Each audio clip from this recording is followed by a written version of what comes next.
Coming up on the Bridgewater Review. Thank you for each man and woman who is a veteran of the United States Armed Forces. Honoring the lives of those that paid the ultimate sacrifice. We'll have complete coverage from graduation week at the regional, from the stroll to the awards.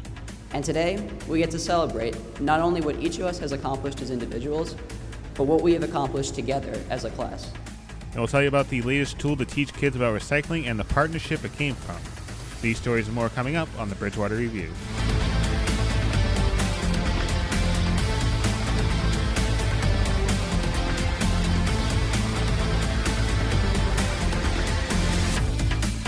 Thank you for watching our special commencement edition of Bridgewater Review. I'm Scott Olson.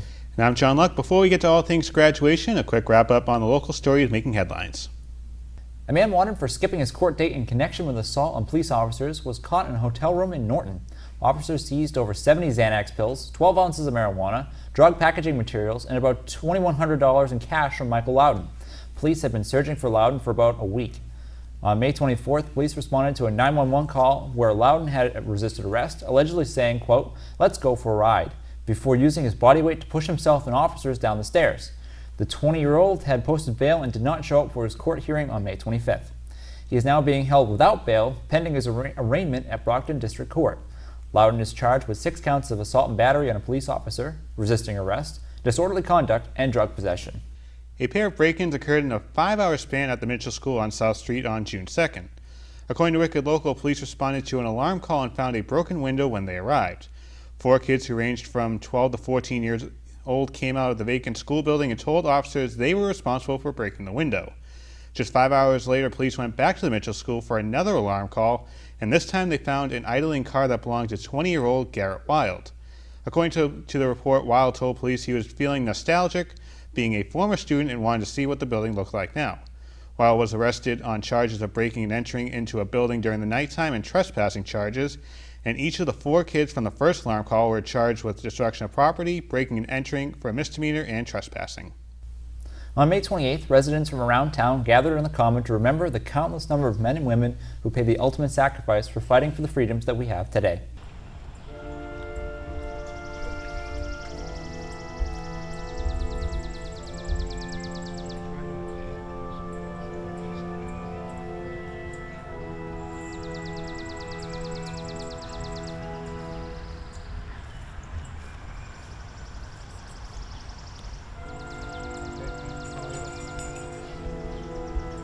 Bow your heads, let us pray.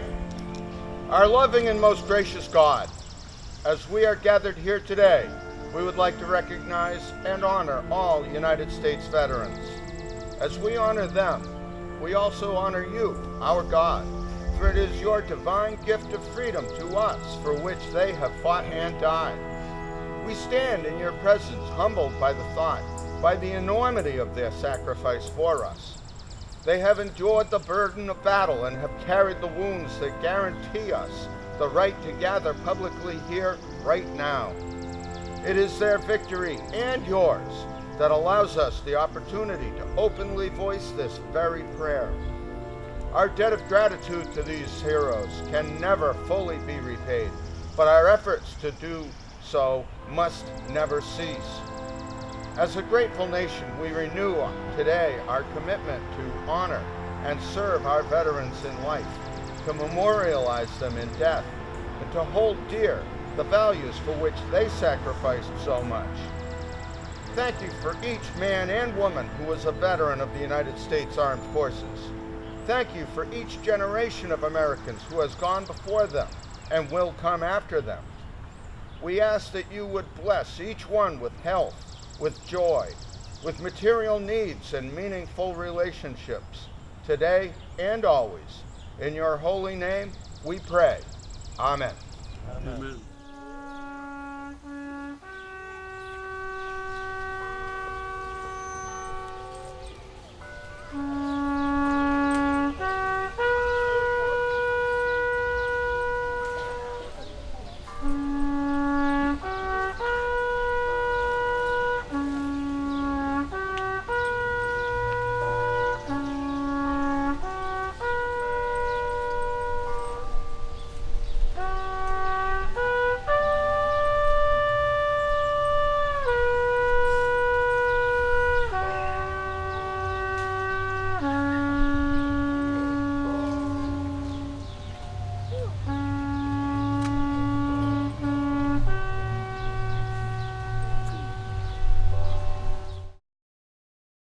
You can watch this ceremony anytime on demand at btvaccess.com. Williams Intermediate School received a hydration station thanks to a partnership between the BR School District, the Bridgewater Green Committee, and Bridgewater State University. This is a partnership that has provided educational opportunities for students of the district and the town to benefit from funds and efforts of the university. And for years I was trying to find some funding, and then this happened through BSU, and it was very exciting because now we could get some hydration stations in the schools. So the Friends of Williams Intermediate School sent us an application asking if we would fund a hydration station at the Williams School.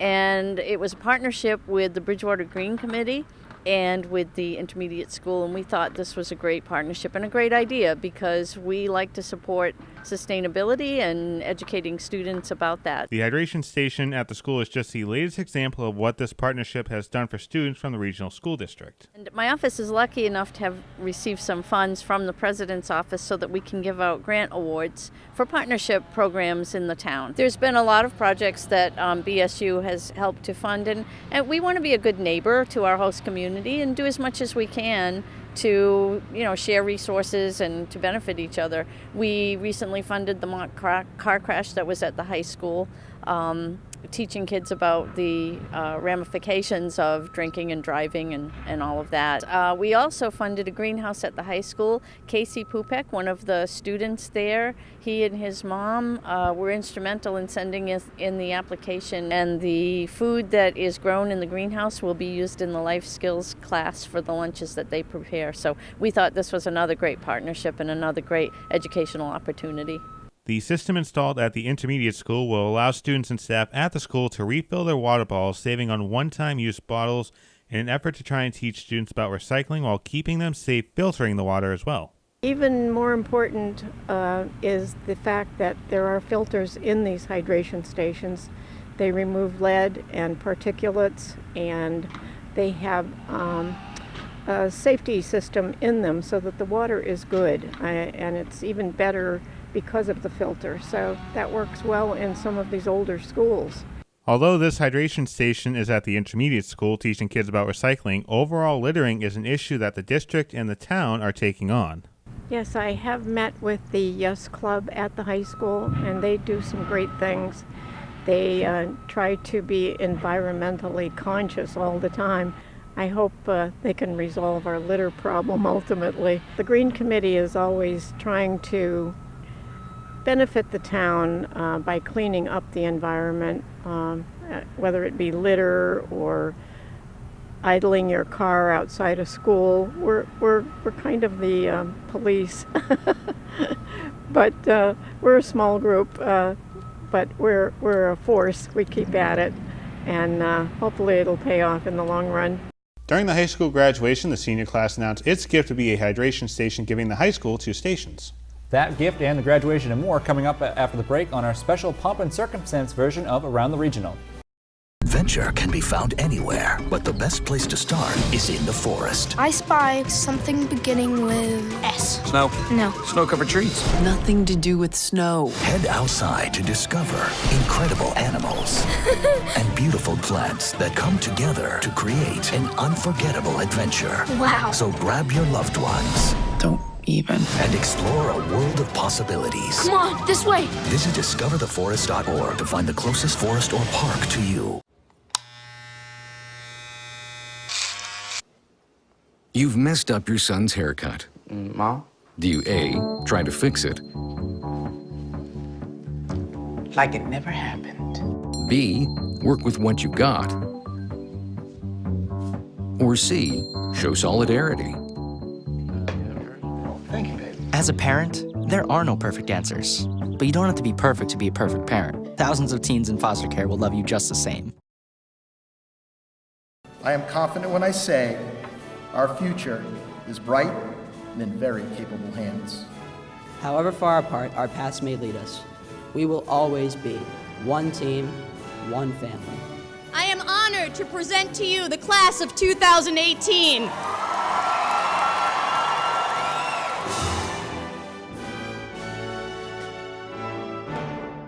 This time of the year may be bittersweet for the district as 325 students take the next step in their lives known as graduation. And at the annual high school commencement ceremony, students learned that although this chapter of their lives may be ending, there are still many more to come in life. Over the last 4 years, so many things have changed.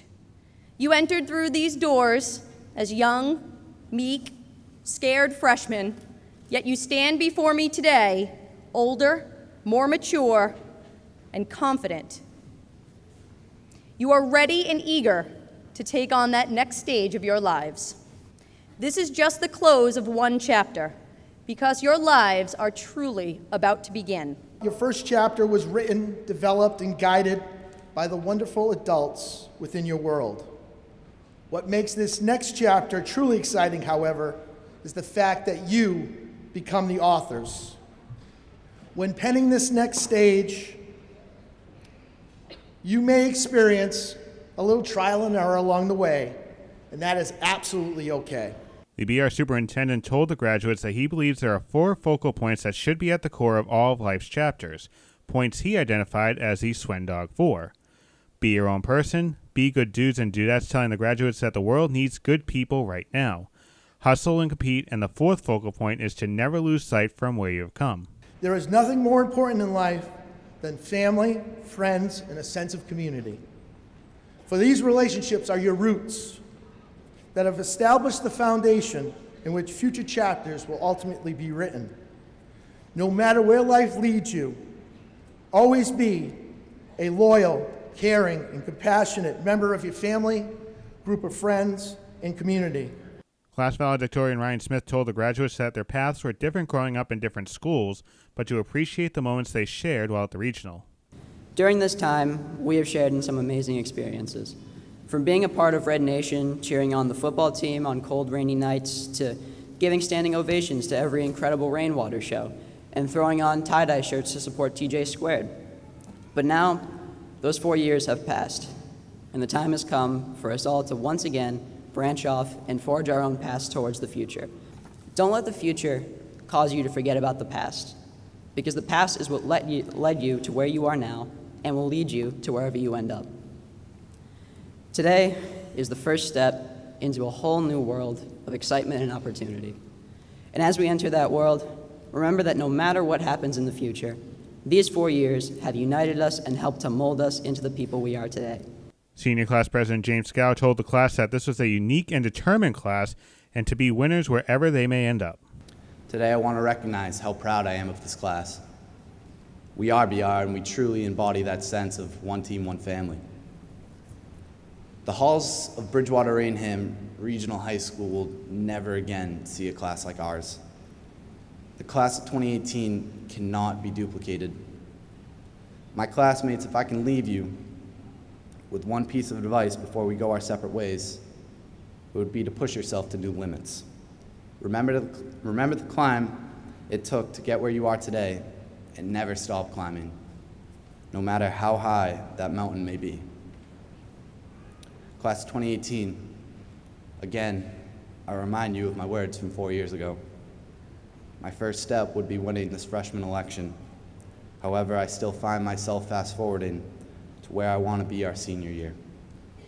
Delivering the presidential speech, congratulating you all on our graduation day. I think it's finally time I should hit that play button. Thank you all for the most incredible years of my life. I love you guys.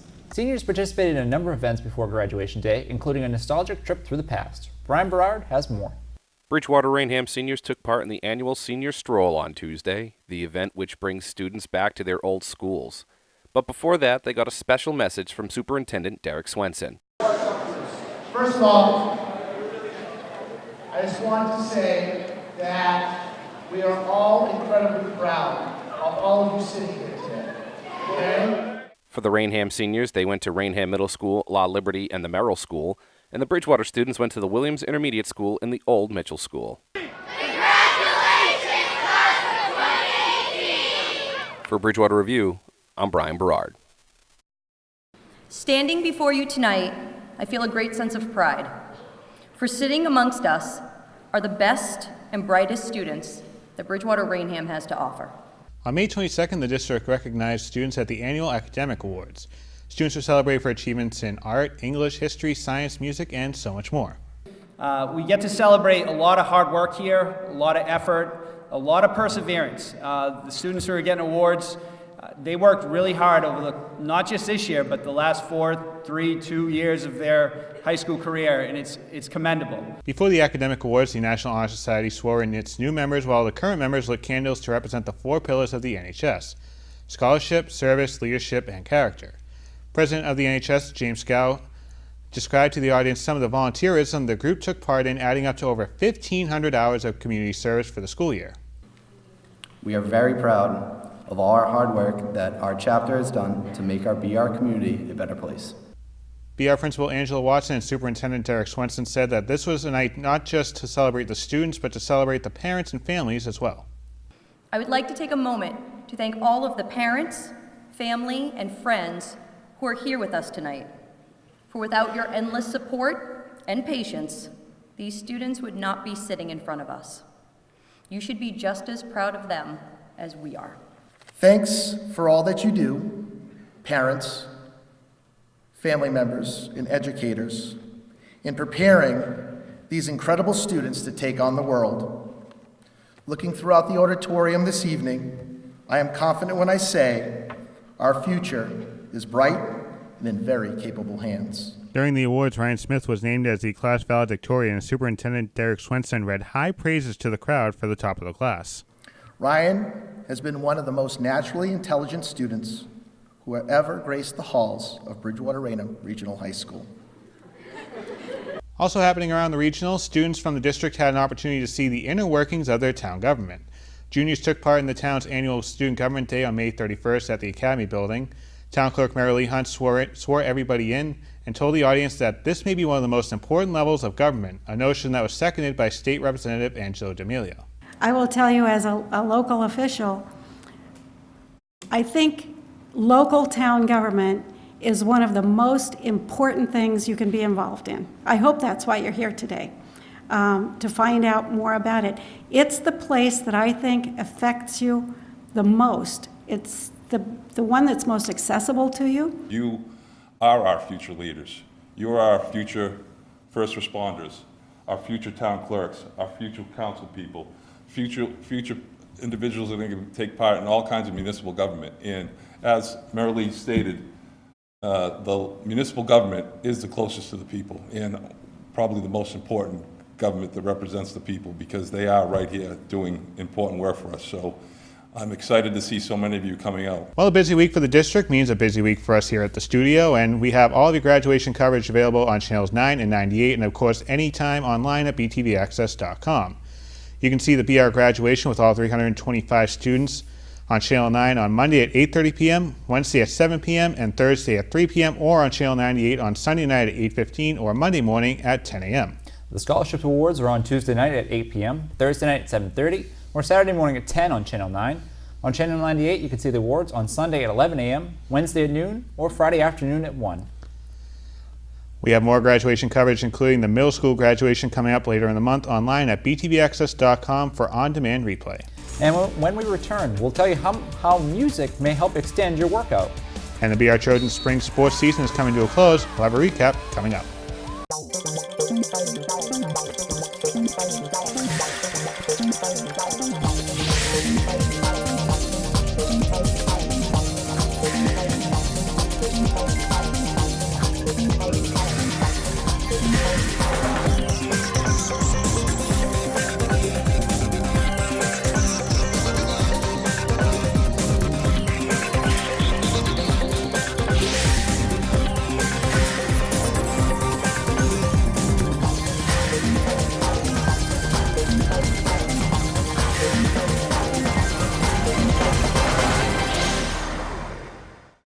Hi, I'm State Fire Marshal Peter Ostrowski. Children are no match for fire. Children as young as 2 have started fires with lighters. Keep matches and lighters out of children's reach. Keep them on your person or in a high or locked cabinet. Never allow children to play with matches or lighters. Teach children not to touch matches and lighters, that they are tools for grown-ups only. Teach them to tell an adult when they see them. When they do, praise them and promptly move the matches and lighters to a safe place. Welcome back. I'm Mary Evers with an update with Health This Week. Tearing your ACL is a serious injury, especially to those who play sports, because it can mean the end of their athletic career. However, new Cleveland Clinic research shows that with proper surgery and rehabilitation, many people can bounce back physically from the injury. Dr. Kurt Spindler is the author of this study. He says that even 10 years after injury, people who had the ACL surgery are doing better than expected. As a population, that whatever outcomes or sports or pain and function they had at 2 years, they maintained that at 6 years and 10 years. So there was no drop off, which was quite surprising. After examining nearly 600 people and following up with them after their surgery for 2, 6, and 10 years, researchers found that all who had ACL tears that were treated with the surgery reported that their physical performance and sports scores remained constant. The only drop-off came after 10 years. Dr. Spindler says that they also learned that the progress people showed after their first year remained unchanged after 2 years, showing that proper rehab during these first year is critical. However, he also says certain factors also made it possible to predict which people wouldn't do as well long-term. Some of the things like any damage to your articular cartilage, any revision surgery, anyone with a higher BMI, any smoker, those things gave you a worse outcome. Dr. Spindler says that a torn ACL will not repair on its own without the surgery, but he recommends that you talk to your doctor about all possible treatments. Complete results of this study can be found in the American Journal of Sports Medicine. Regular exercise is part of a heart-healthy diet, but sometimes it can be hard to push through those last few minutes of your workout. Now, a study shows that adding a little music to your workout might help to boost your exercise performance. Cleveland Clinic's Dr. Haitham Ahmed did not take part in the study, but says that those who exercised to music were able to keep going longer than those who didn't. They gave everyone headphones, and half the patients had no music on, and the other half had nice up-tempo music. And they saw that the ones who got music were able to exercise for about a minute longer. The study looked at more than 100 people undergoing cardiac stress tests. Results show that people listening to up-tempo music were able to exercise about a minute longer. Dr. Ahmed said 1 extra minute may help a person's likelihood of survival each year. He says that experts have known for a long time that fitness is one of the most important predictors of a person's long-term health and survival. He also says that the key to staying active is to find a way to make exercise fun. It doesn't matter what type of music you listen to, as long as it keeps you motivated to keep going. While music can add fun to your daily workouts, it can also serve as a distractant to keep you moving forward. Basically what it does is it alters your perception of fatigue. So, for example, if you're exercising, instead of focusing on how tired you are and how short of breath you are and how fast your heart is racing, when you're listening to music, it distracts you and you're thinking about other things. Dr. Ahmed said that research needs to be done to see if music can be used as a tool to help build fitness over time. But it is important to remember that by getting more exercise, we can definitely improve our heart health, have better quality of life, a better mood, and less fatigue. Results of this study were presented at the American College of Cardiology Conference. For the Bridgewater Review, I'm Mary Evers. You may have seen a warning on your phone telling you that the FBI wants to reboot your router. This comes from a warning at Cisco's cyber intelligence unit, Talos. VPN Filter, which is a malicious software, has infected over 500,000 routers across 54 countries, targeting big router companies including Linksys, Netgear, TP-Link, and more. This software may stop the router from working, collect information, or block network traffic. There are some tips to try and prevent issues with your router, including resetting passwords, because routers have default passwords that consumers don't change, and turning the router on and off. Router manufacturers will have more information on how to stop potential malware. It's chase for the championship time at the regional, and Brian Berard has more. All right, thanks, guys. Well, playoff time is here for 2 teams at the regional. The BR boys lacrosse team earned a 7th seed in the 2018 Division I South Sectional after their 16-2 season. That record earned them a first-round matchup against the Needham Rockets. The other playoff team for BR was the softball team, which earns a 6th seed with a 16-4 record this year, and they'll play the winner of the Natick-New Bedford game. The Lady Trojans' first-round game is scheduled for June 9th at 3 p.m. at BR. On Monday night, Bridgewater Rainham held its annual athletic banquet, and football standout Bryce Shaw was awarded the Lion Club Eddie Cripps Memorial Award for outstanding back. Bryce will be attending the United States Naval Academy this fall, and the banquet can be seen online at btvaccess.com and on channels 9 and 98. And one final note in sports, a big congratulations to girls lacrosse star Gina Ricciotti for being named a U.S. Lacrosse All-American this season.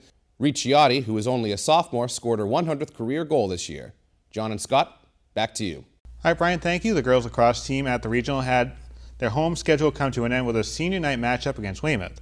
Wade Pinto has a recap and had a chance to talk to one of the seniors who won't be playoff bound but is still appreciating all the moments from the past 4 years. The girls' BR lacrosse team played their final home game of the season Tuesday night against Weymouth High School. The hard-fought game would result in a loss with the final score Weymouth 16, BR 15. This would be the final time seniors would play on the home turf. We caught up with senior captain Katie Swart to ask how the season has been and to find out more about her journey as a lacrosse player.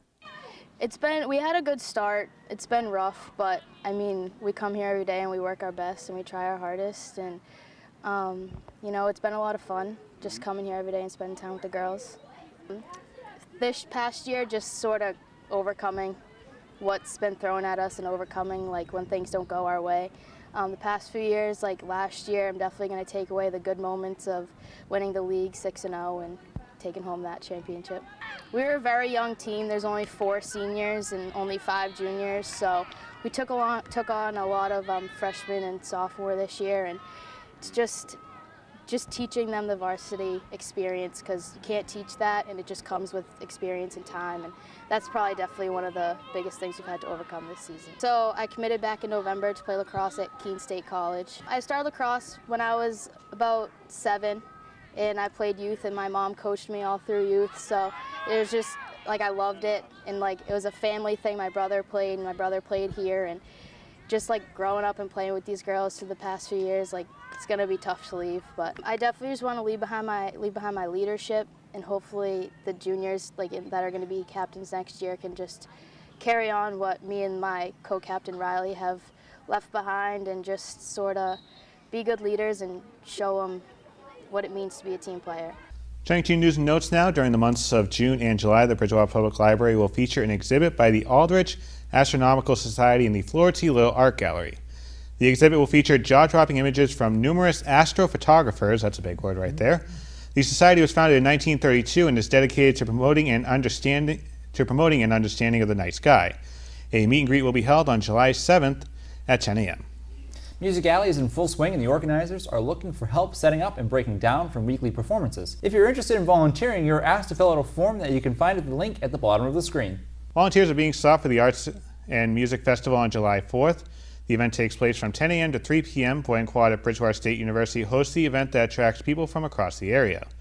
For more information, you can contact Nora at nora.tar@comcast.net. That's all the time we have for this edition of the Bridgewater Review. We hope you'll join us for our next episode of the program. In the meantime, tune into our BTV Now updates on our website and on our Facebook page. I'm Scott Olson. And I'm John Luck. Thanks for watching.